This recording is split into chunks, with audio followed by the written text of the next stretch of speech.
Hello and welcome back to a new edition of Sit Down with the Director. I'm Robin Phillips and I'm here again with Bobby Cox, Director of Schools for Warren County Schools. And we are here to share some information with you today about what's going on in our district. Mr. Cox? How are you, Ms. Phillips? I'm great, thank you.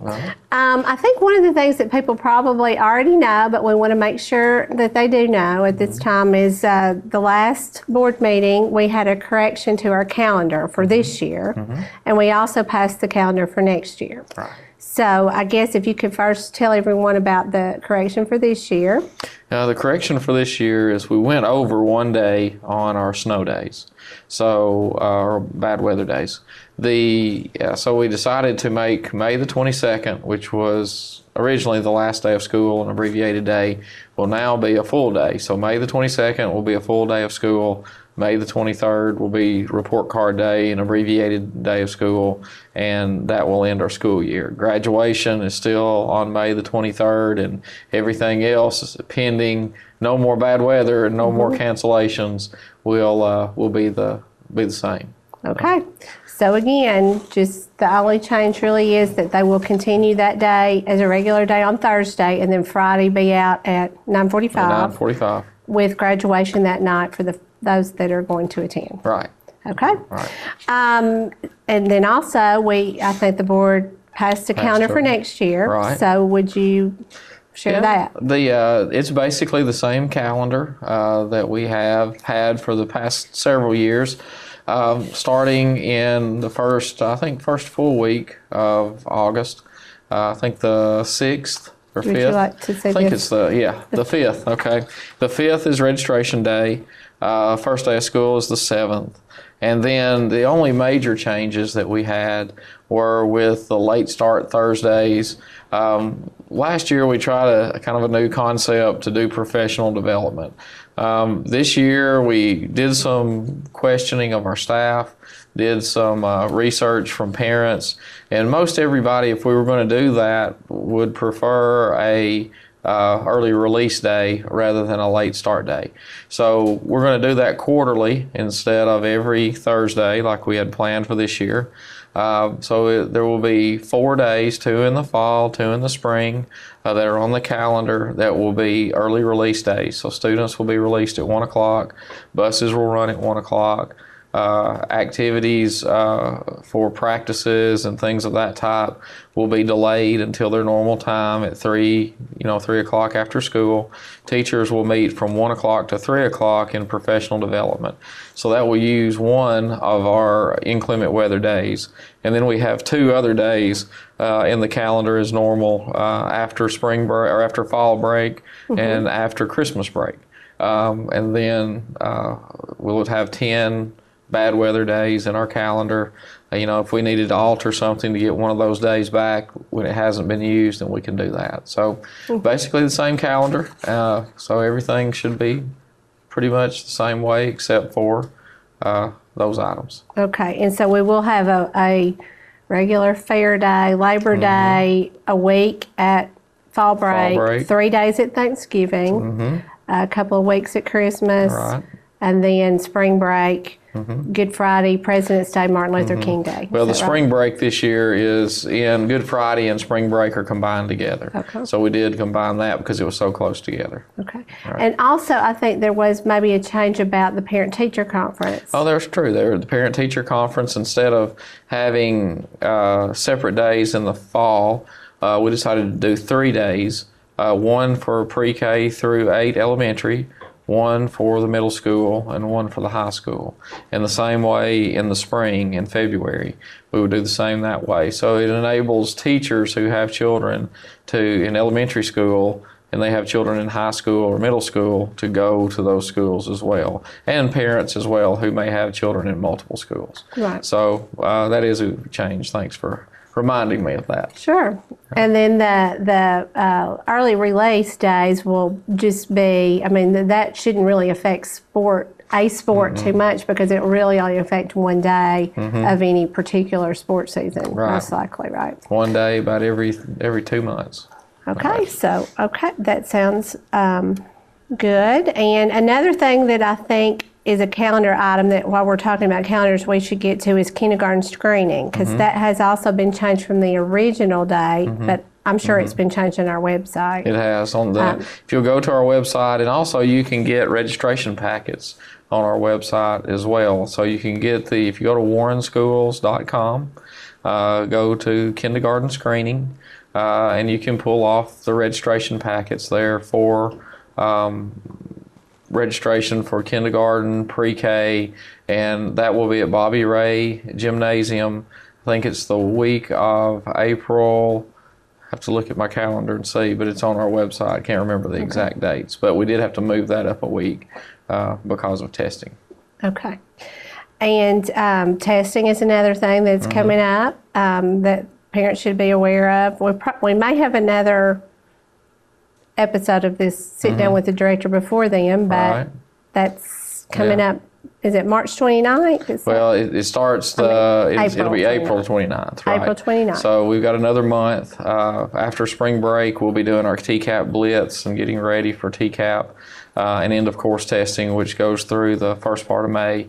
So this year it'll be a little bit different in that they give us a little bit larger window to get those things in. So this should be, unless the legislature changes park testing and the Common Core standards and the things that we've been working on, then this will be the last year of TCAP. If that changes, then we'll probably have to inform the public of what that change will be. But that'll be coming up here in the next month.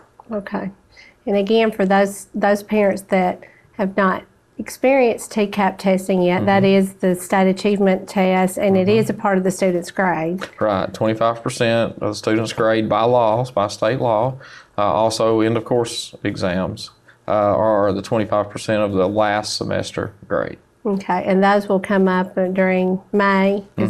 All those will be in May. So all those things will be, hopefully taken, scanned in. We'll have the results back, and that will be reflected in the last report card on May the 23rd. Okay, and for parents of younger students, that end of course exams would be high school, not some ninth grade students, but primarily high school students. TCAP would be 8th grade through 3rd. Yep, 3 through 8th grade in all 4 subject areas. Okay.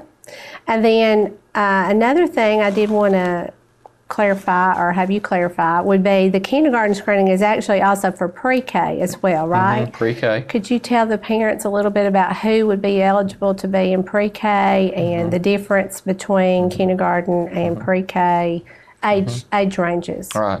The pre-K is for 4-year-olds. Kindergarten is 5-year-old. They can enter as a 5-year-old. Mandatory that they enter as a 6-year-old.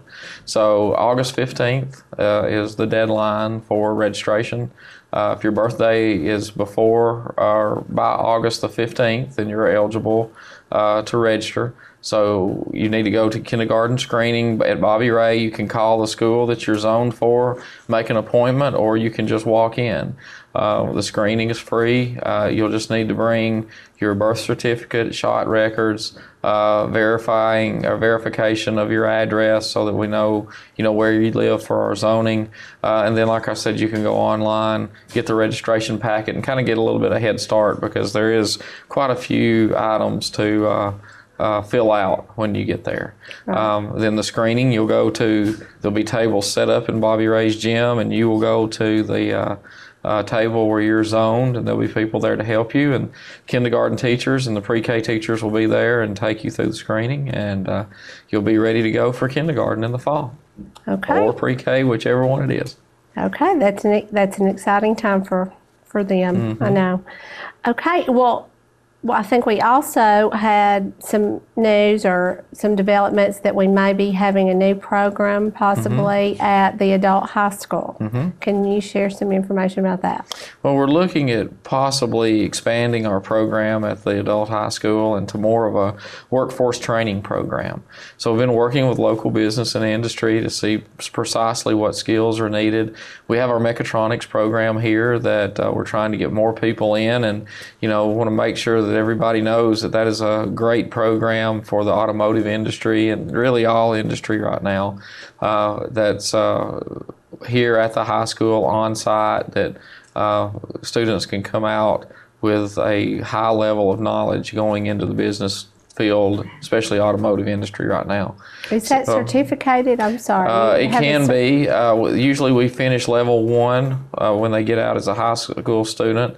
Then if they want to go to level 2, they can go to Motlow and finish level 2, and then they end with a Siemens certificate, which is a nationally known certificate for finishing mechatronics, and they can also get an associate's degree in mechatronics at Motlow. So hopefully what we want to try to do is tailor our training for the world of work as well as college. So if a student specifically needs areas that they specifically want to go into the workforce, then we need to find a way to do that. And it could be through our program, it could be partnering with Motlow, it could be partnering with the College of Applied Technologies, the vocational center that we have, or whatever means. So we're looking at that. So in the future, maybe we can develop a workforce that is tailored to a business that may want to come in here. So, and then also combining with that is our job fair that we're going to have first Saturday in April. So I think it's April the 5th. We'll have a job fair at Warren County High School. Online registration, you can go to warrenschools.com, go to employment, and you can get the online application, fill that application out. It will go into our database, and as jobs are posted, then we can look for those applications that are online. So this will be our second year for the job fair, and had a good turnout last year, and hope that we have a good turnout this year. And this is a great new online program too that's brand new that should be going to be wonderful. I hope so. So we've talked about a lot. I think we've talked about students, testing, calendars, and jobs. So we do have one more thing that we need to announce, and that is the programs that we're going to have in conjunction with the DA's office for school safety. Could you tell a little bit about that? We're currently trying to work with the district attorney to have kind of a set of seminars. We're going to have one on the 18th of March, which is when we're filming today, but then we hope to plan one hopefully in the near future, maybe in May, to focus on school safety. So hopefully in the next edition we will have more confirmed information about that and get that out to everybody. Okay, great. Well, that's something that will be a really good program, I'm sure. And it's great when we have these programs offered for parents to come in that have these questions, and sometimes they don't seem to know. I know that there's been a direct call for the one tonight, but these programs are often in high demand, and then sometimes people don't make a point to try to get there. So I do encourage people to come. These are the types of questions that are good for parents to have answered. Exactly. So we appreciate you being here today and sharing all this news about Warren County Schools with us. And thank you again, and thank you for tuning in. We'll see you next time.